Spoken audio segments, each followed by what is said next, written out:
seront sous nos pieds. Ce maître si doux a choisi pour nous la meilleure parée sous son regard. Israël en paix triomphe à jamais.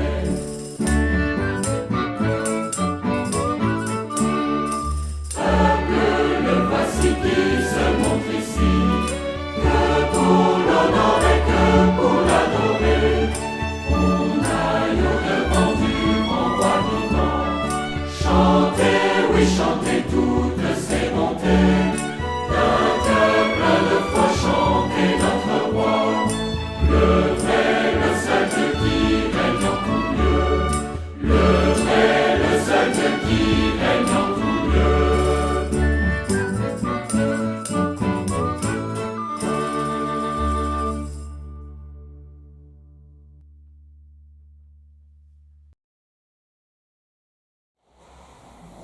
Sur les collines éternelles, j'ai vu blanchir l'aube du jour. Serait-ce les gages fidèles, Seigneur, de ton prochain retour? Frères, levons les yeux en haut, veillons, car Jésus vient bientôt.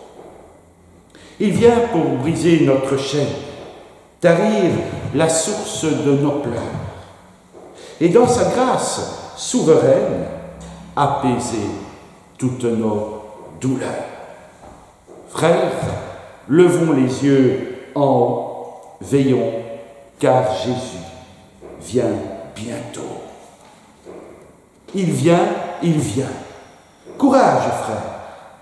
Hâtons ce beau jour de nos vues, et délivrés de nos misères, prenons notre essor vers les cieux. Frères, levons les yeux en haut, veillons, car Jésus vient bientôt. Eh bien, frères et sœurs, ce matin, nous serons effectivement invités, comme les disciples l'ont été également, à lever les yeux en haut. Car sur la montagne, sur les collines, Dieu se révèle en Jésus-Christ.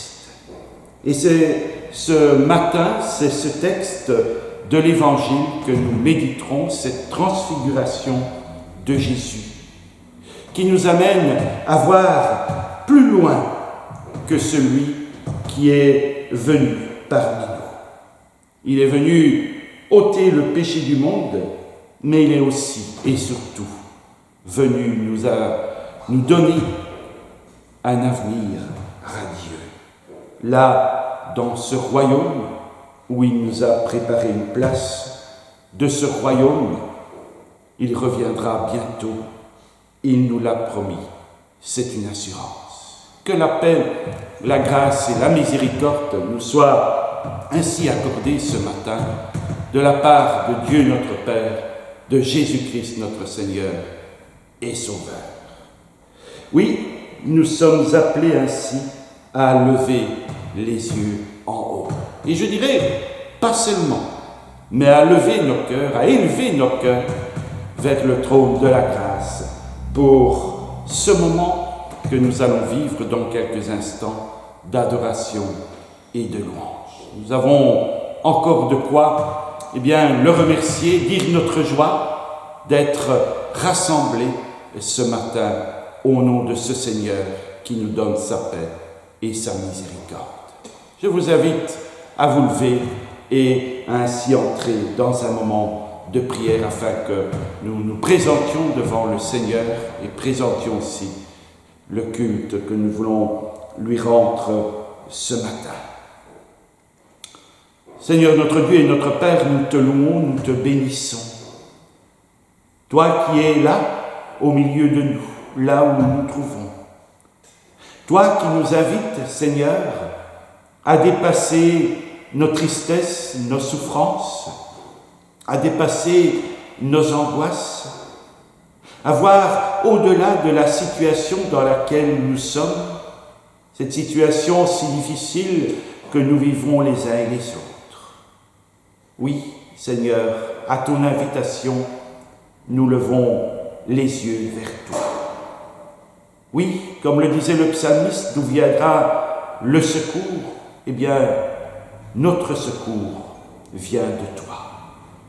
Merci pour tout ce que tu as encore accompli durant cette semaine écoulée. Merci de nous retrouver avec toi, communautairement ou derrière nos écrans. Même si tous nos frères et sœurs ne peuvent être présents en ce lieu, même si ils sont éloignés de nos yeux, ce n'est pas pour autant qu'ils sont éloignés de notre cœur, de nos intercessions, de nos prières, de nos pensées. Seigneur, que ce temps encore que nous allons vivre soit un temps bénéfique, tant pour notre corps que pour notre âme, et que nous puissions repartir de ces lieux déchargés, assurés que tu es le Dieu merveilleux que nous révèle l'Écriture dans son entièreté. Nous voulons t'honorer ce matin, non pas du bout des lèvres, mais du plus profond de notre cœur. Et que notre louange revienne aussi à ton Fils Jésus-Christ, venu non pas pour juger, mais pour sauver. Que notre louange et notre adoration reviennent au Saint-Esprit, qui nous rend véritables toutes tes promesses et qui nous assure que nous ne marchons pas seuls, mais toujours accompagnés. Merci par avance pour ce moment et encore une fois, que louange te soit rendue aujourd'hui et pour les siècles des siècles. Amen. Eh bien, sans plus attendre, frères et sœurs, rentrons dans ce moment de louange.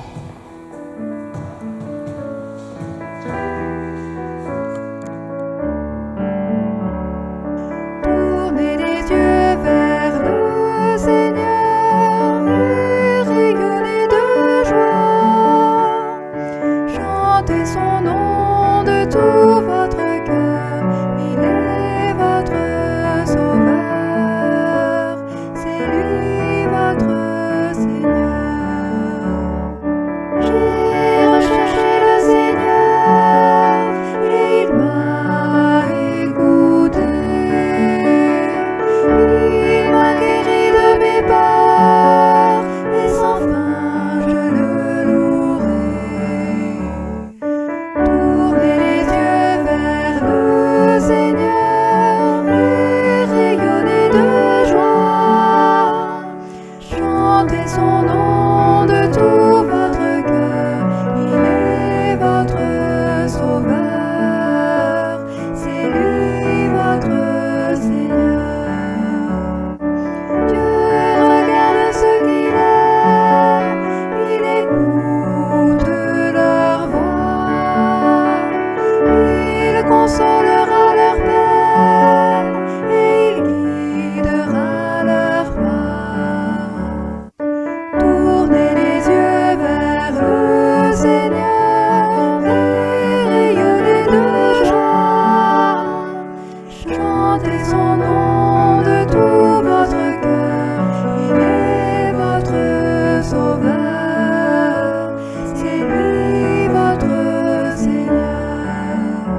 Bénis l'Éternel, ô mon âme, et glorifie son nom.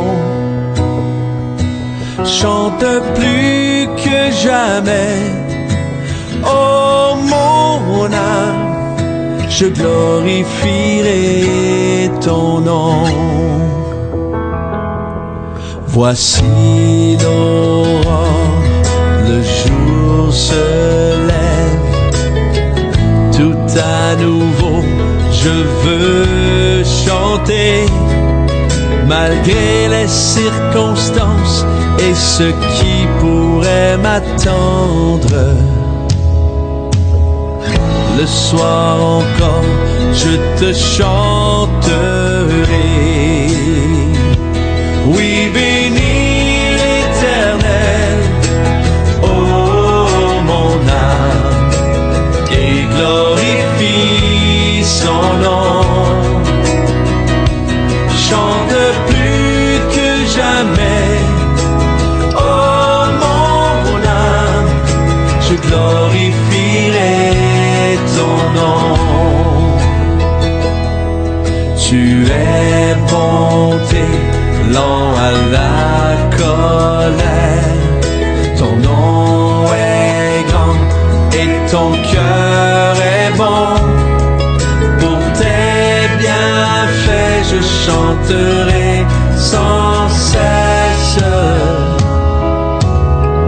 Sans nombre sont les raisons de mon cœur.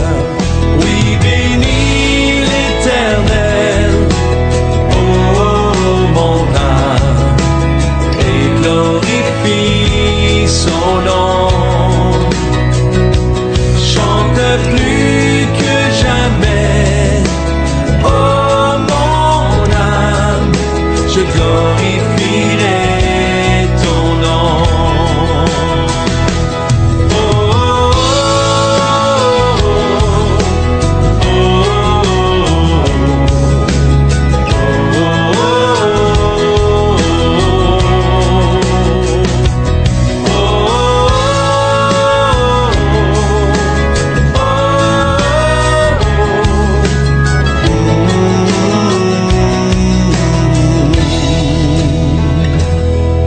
en ce jour où faibliront mes forces, cette heure approche où viendra la fin. Alors mon âme chantera encore.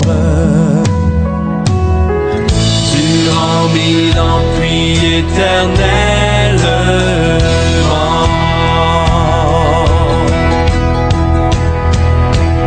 Oui, bénis l'Éternel, ô mon âme, et glorifie son nom. Chante plus que jamais, oh mon âme, je glorifierai ton nom. Oui, bénis l'Éternel, oh mon âme, et glorifie son nom. Chante plus que jamais, oh mon âme, je glorifierai ton nom. Oui, je glorifierai ton nom.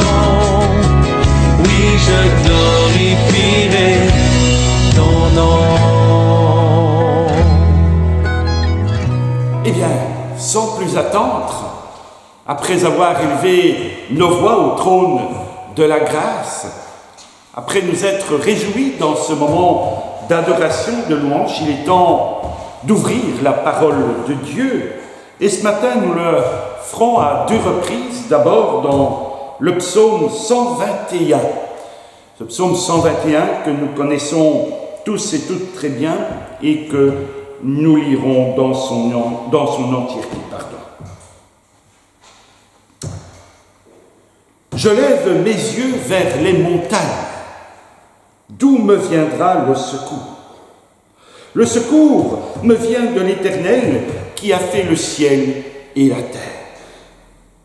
Qu'il ne permette pas à ton pied de trébucher, qu'il ne sommeille pas celui qui te garde.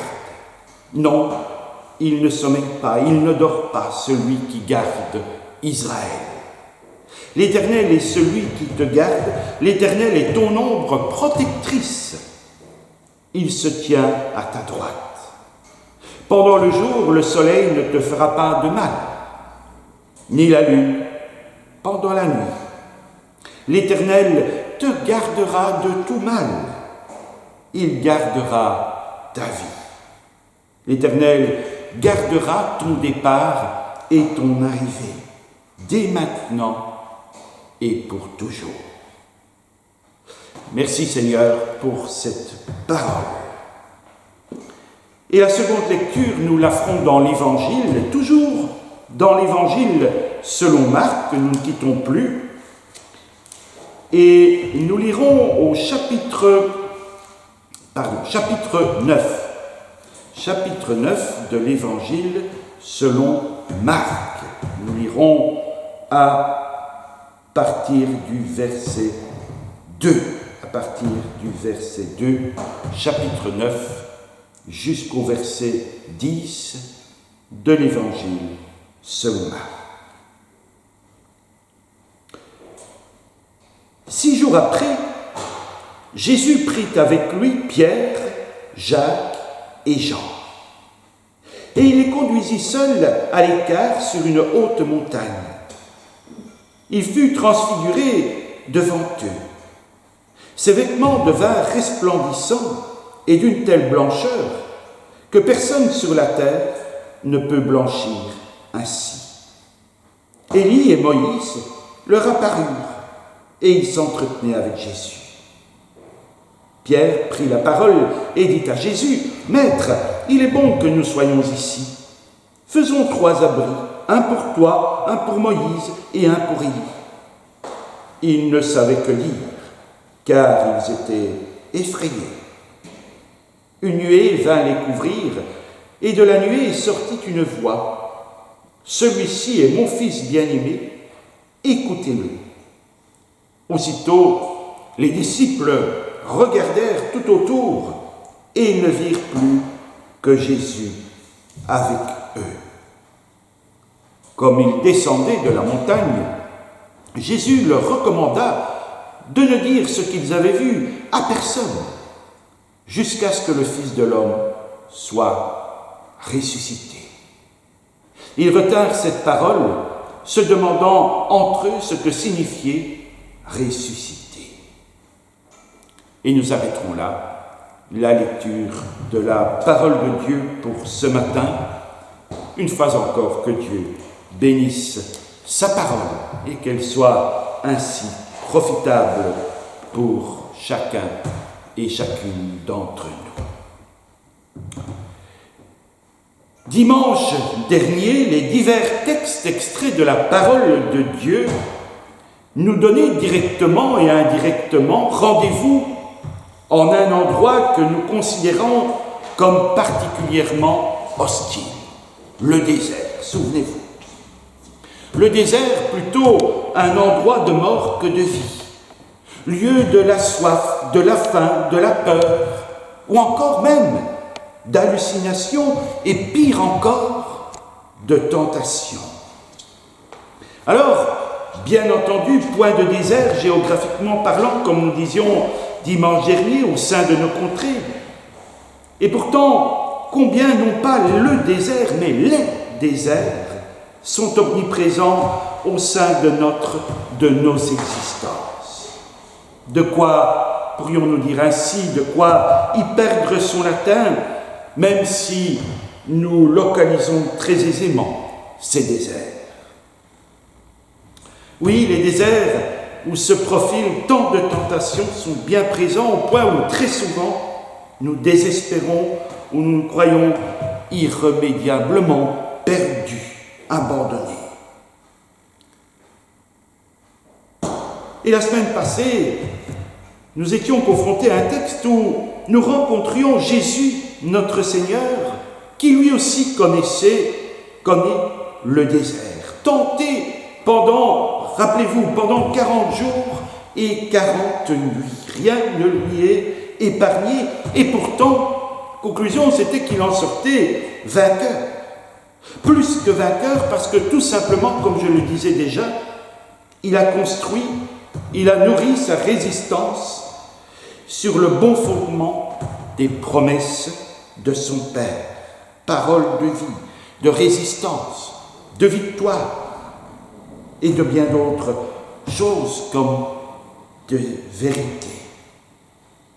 À nous aussi, terminons-nous, de construire, de résister à partir de ce bon fondement, en ayant à l'esprit que le temps est accompli, que le royaume s'est approché.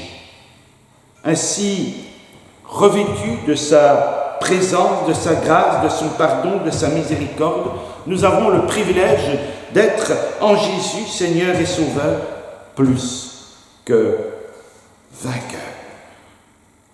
Alors ce matin, il n'est plus question de désert, mais de montagne. C'est là que nous retrouvons le Seigneur en compagnie de quelques disciples et où tant d'événements particuliers vont littéralement, comme les disciples, nous sauter aux yeux. Oui, je crois que nous n'en croirons pas nos yeux. Et pourtant. Mais avant d'entrer pleinement dans le récit, eh bien, réfléchissons quelques instants. Montagne, haut lieu par excellence.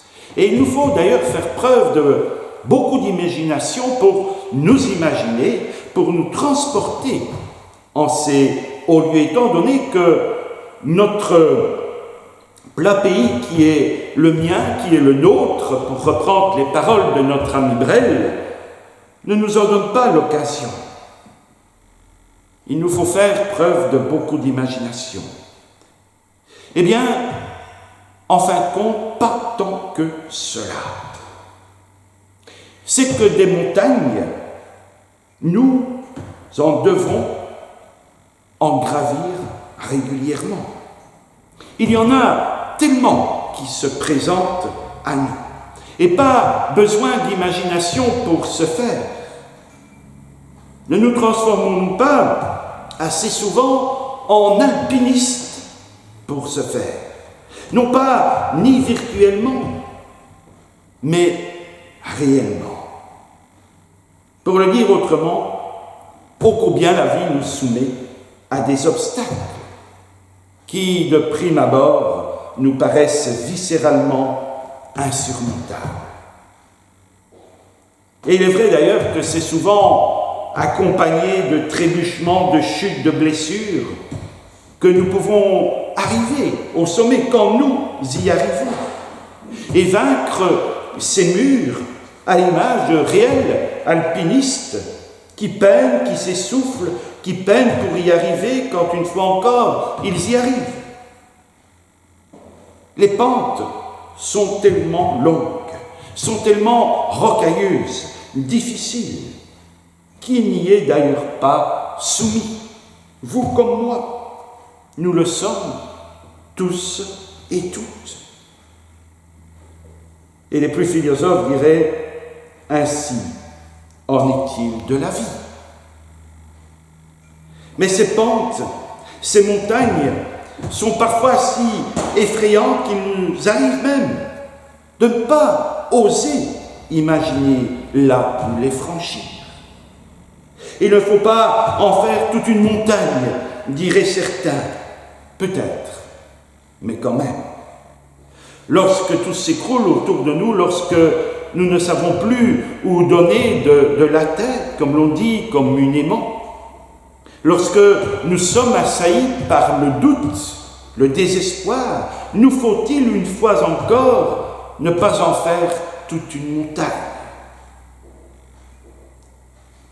Voilà une question qui certainement nous taraude nous bouscule, nous envahit, comme bon nombre avant nous, et notamment un certain David, roi de son État, auteur de ce psaume que nous venons de lire il y a quelques instants. Un psaume dit de monter. Tiens donc, monter. Cela nous fait forcément penser immanquablement à l'idée de gravissement, d'escalade, bref, d'obstacles, invitant au dépassement de soi. Alors, petite parenthèse, il y a un certain nombre d'ailleurs de psaumes dits de montée. Et en réalité, il s'agissait de psaumes qui étaient chantés lors des différents pèlerinages prescrits par la loi mosaïque à Jérusalem lors des diverses fêtes religieuses juives. Et David n'y coupe pas. Derrière ce psaume, on a l'impression, ce psaume d'allégresse, eh bien, ce sont toutes les questions existentielles qu'il se pose parce qu'il les a vécues au plus profond de son être et qui se résument en une seule question globale, on pourrait dire comme ça: je lève mes yeux vers les montagnes, d'où me viendra le secours. On a beau être roi, il y a des moments où la souffrance, les désillusions, les angoisses, les incertitudes viennent miner l'existence. Et David, inutile de revenir sur tous les épisodes de sa vie, mais David a vécu nombre de hauts comme de bas, comme nous ne l'ignorons pas, et comme nous vivons des hauts et des bas. On a beau être équipé ou s'équiper du mieux que l'on peut, eh bien, nombre de montagnes sont tellement impressionnantes que même l'envie de partir à leur conquête ou encore de les franchir nous abandonne. On préfère en rester là, au pied, sans aucun regard à l'horizon. Et pourtant, l'entièreté de ce cantique, appelons-le ainsi, nous invite à lever les yeux vers le haut. Invité à lever les yeux vers le haut. Pourquoi faire? Pour quelle raison si, en réalité, nous en sommes incapables, humainement parlant? Et puis, diraient peut-être certains, pourquoi lever les yeux vers le haut alors qu'il suffit d'être terre à terre pour trouver d'autres voies de secours face à telle ou telle pente trop pentue ou obstruée par des éboulis trop imposants? Il y a des gens qui se disent, et nous en connaissons tous et toutes, qu'il y a d'autres voies d'issue, d'autres solutions, d'autres chemins à emprunter permettant de s'en sortir, sans pour autant lever les yeux pour trouver secours et solution. D'une manière ou d'une autre, vous comme moi, nous attendons du secours lorsque notre chemin, lorsque notre horizon est diversement bloqué par, encore une fois, d'innombrables montagnes infranchissables. Mais encore faut-il trouver la bonne voie, la voie de secours, le bon chemin, où l'on pourra être assisté, où l'on pourra être secouru. Et en parlant de secours, si notre secours est une morale ou une philosophie simplement, alors cette morale, cette philosophie deviendra la solution, deviendra entre guillemets notre Dieu. Et si c'est plutôt l'amour, si c'est plutôt la famille, si c'est plutôt l'argent, alors cela deviendra nos dieux, nos idoles. Mais sans paraître pour un rabat-joie, tout cela n'a qu'un temps souvent éphémère, disons-le, voire piégeux, piégeant. Le seul secours, le seul capable de nous équiper afin de gravir ces diverses montagnes existentielles. C'est, nous dit le psalmiste, Dieu. Ce n'est nul autre que Dieu qui, en la personne et en l'œuvre de son Fils Jésus-Christ, vient nous rejoindre au pied de nos montagnes, au sein de notre humanité, pour déblayer notre chemin, pour déblayer notre horizon bouché. Il est la seule issue, le seul et unique secours en qui nous pouvons pleinement avoir confiance et qui nous appelle à lever les yeux lorsque notre progression est arrêtée, barrée par tous les obstacles que la vie nous réserve. Alors certaines personnes pourraient toujours argumenter le choix de ne pas se tourner vers le secours de Dieu, que tout enfant de Dieu croit pourtant être le seul et unique secours parfait, tout simplement parce qu'à leurs yeux, le Seigneur Jésus a lui aussi connu, disent-ils, de nombreux obstacles, des défaites, des contestations. N'est-il pas mort, disent-ils, sur une croix? Châtiment réservé aux criminels. Certes, nous ne pouvons nier que Jésus a connu la contestation, l'opprobre des scribes, des pharisiens, des sadducéens, d'une partie de la foule. Certes, le prophète Ésaïe le décrit au sein du chapitre 53 du livre qu'il a rédigé comme le serviteur souffrant. Certes, quelque temps auparavant, il annonce à ses disciples, avant de les inviter à gravir cette montagne, il annonce à ses disciples qu'il va souffrir, qu'il va être rejeté, qu'il va mourir. Mais, oui, il y a un mais. Que dire de ces victoires remportées en guérissant les malades, en délivrant les captifs d'esprits mauvais? Que dire de ces hommes, de ces femmes, de ces jeunes, de ces moins jeunes, dont nous parlent les évangiles, restaurés dans leur condition aussi d'être humains? Et que dire de cette victoire éclatante sur la mort le jour de Pâques? Mais pour voir au-delà de la pseudo-faiblesse du Seigneur, il faut avoir foi. Il faut pouvoir lever les yeux pour voir, saisir, croire et écouter.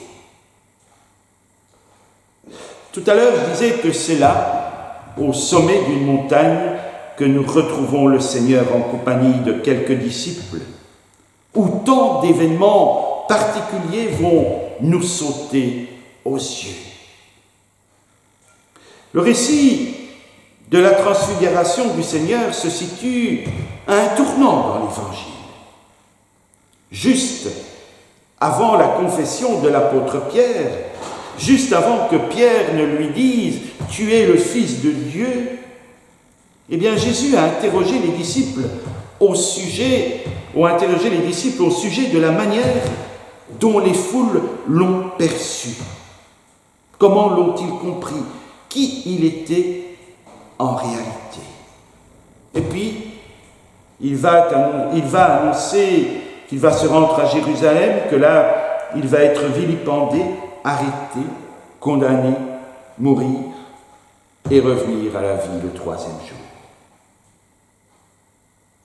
Ainsi, Jésus emmène Pierre, Jacques et Jean à l'assaut de cette montagne où leur regard est transformé. On pourrait même dire, leur regard est sublimé.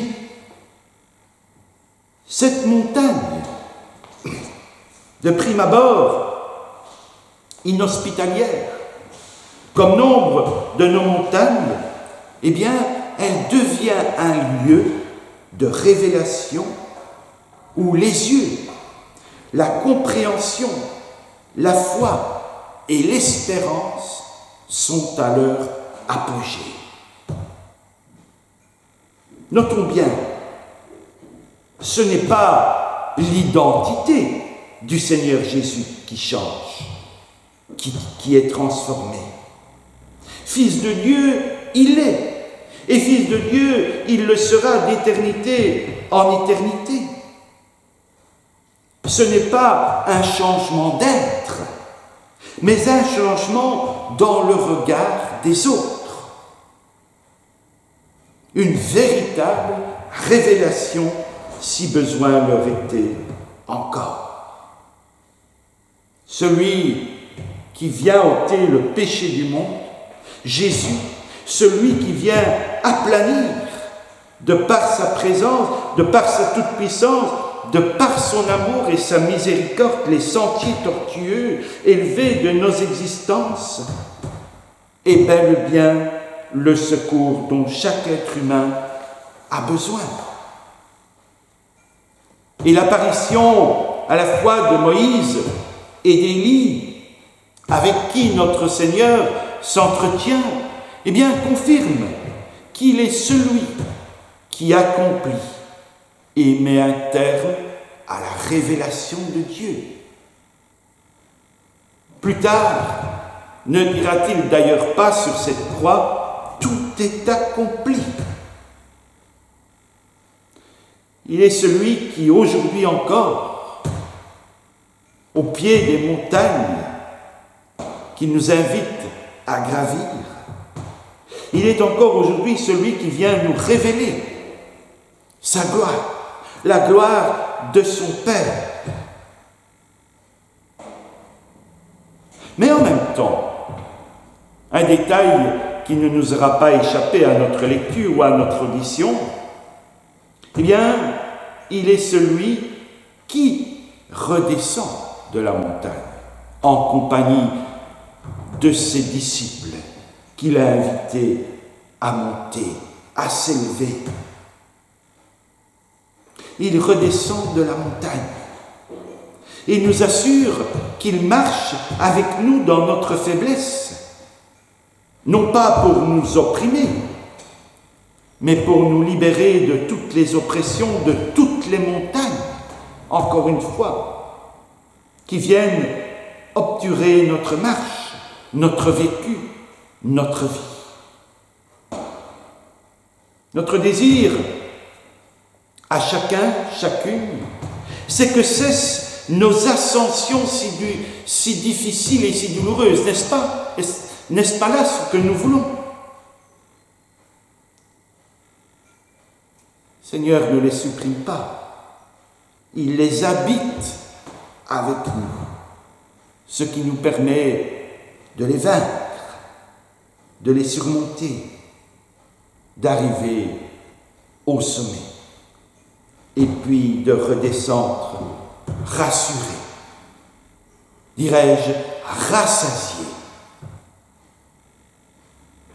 Dans le récit de la transfiguration, Dieu se révèle au sommet de la montagne. Il se révèle au sommet de nos montagnes comme la solution à nos difficultés ou encore à nos doutes, à nos hésitations. Dieu est avec nous comme notre ombre en tout temps et en toutes circonstances. C'est là le don de Dieu, eh bien, qui jour après jour n'a de cesse de se révéler, de se renouveler. Voilà qui vous permettra encore aujourd'hui de monter et de descendre les autres montagnes qui nous attendent, et ce sans désespoir, mais avec l'audace de la foi, nous sachant garder au cours de nos départs et de nos arrivées. Je terminerai par les paroles d'un cantique bien connu.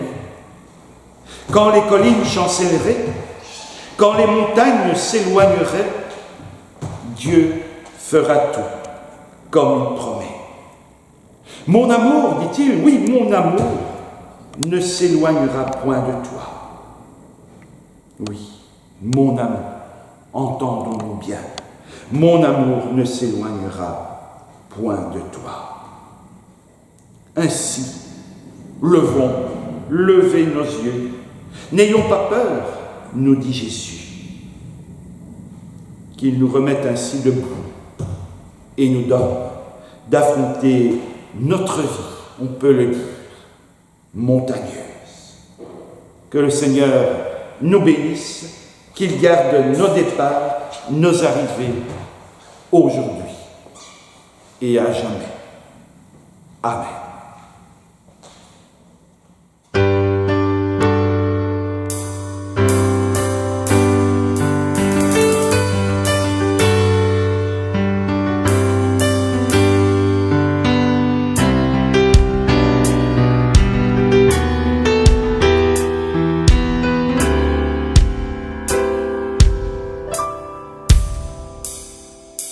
Je lève les yeux vers les montagnes, d'où me viendra le secours. Le secours me vient de l'Éternel qui a fait les cieux et la terre. Il ne permettra pas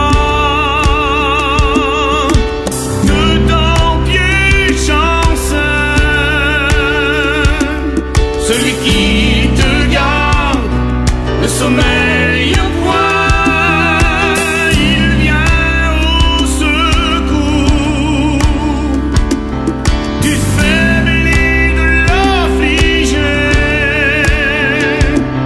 Quand un malheureux crie, l'Éternel l'entend. Il est bon d'attendre en silence le secours de l'Éternel.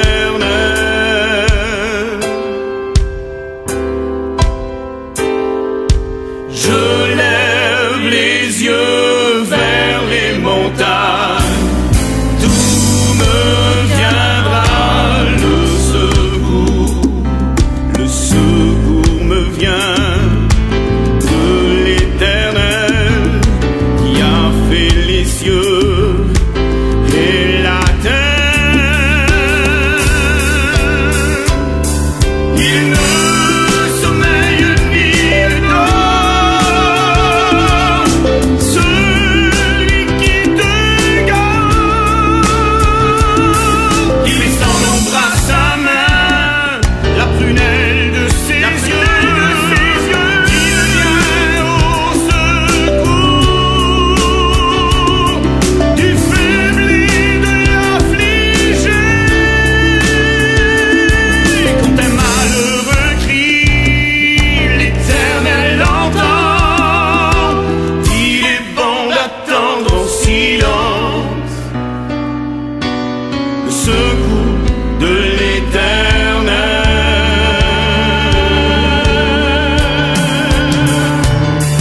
Il ne sommeille ni ne dort, celui qui te garde. Tu es son ombre à sa main, la prunelle de ses yeux. Il vient au secours du faible et de l'affligé. Quand un malheureux crie, l'Éternel l'entend. Il est bon d'attendre en silence le secours de l'Éternel.